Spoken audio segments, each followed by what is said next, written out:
In a few moments, I'm going to show you 10 FPV drone clips that were shot with different GoPros. I'm curious to see if you can guess if the shots were done with GoPro 6, 7, 8 or 9. So let's roll the intro sequence and...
So how many did you get right? I'm really curious to hear, so leave a comment below. I know it's harder to spot the differences with the YouTube compression, but that's exactly my point. Most of the GoPros are used for social media purposes anyway, so I hope you realize that if you know how to set up your GoPro and if you learn how to do basic video editing and color grading, you can get a good looking professional image also out of the older GoPro models. And for shooting freestyle, it really doesn't matter which GoPro you use, but for cinematic FPV, I would say that GoPro Hero 9 and 8 are the standard at the moment. So let me share what are the best GoPro settings for achieving a professional looking video quality. Now, there are a lot of really good videos about this topic on YouTube already, but since I get asked a lot about this, I thought I'd share my 2 cents on this topic.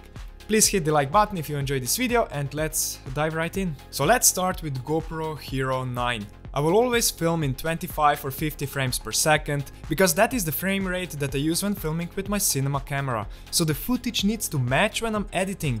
And if you're from the States, use 24, 30 or 60 frames per second. I prefer to shoot at a higher frame rate, so 50 or 60 frames per second, because real steady sometimes blurs parts of the image. I'm not really sure why.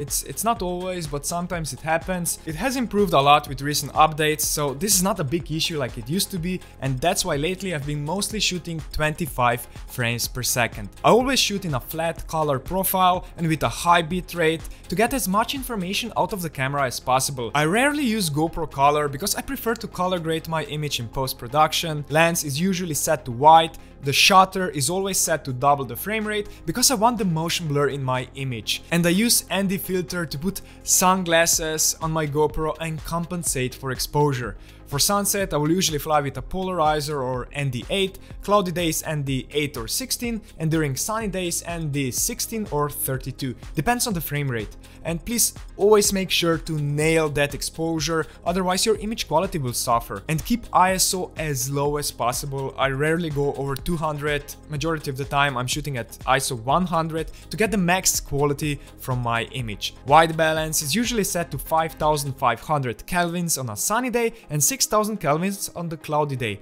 For indoor, depends on the lighting, but usually anywhere between 4000 and 3200 kelvins is where I am, especially if there are those yellow lights lighting the space. But I know that many filmmakers use the native white balance setting, and I tried it as well, and here is an example of an image shot with native white balance during a sunny day. I mean, yeah, it looks like a flat log that you could like really push it and get good looking colors out of it, but not from my experience. I think native white balance doesn't produce so good looking colors as the custom white balance does, so that's why I usually shoot at 5500 kelvins. And I set the sharpness to medium or low, and I increase the sharpness in post-production if needed, because I think it looks more cinematic if the image is a bit more softer rather than digitally sharpened. Now let's talk about resolution and stabilization. If I fly with Hypersmooth turned on, I will fly either in 5K 25 frames per second or 4K 50 frames per second. But if you're planning to stabilize your footage in post with Real Steady,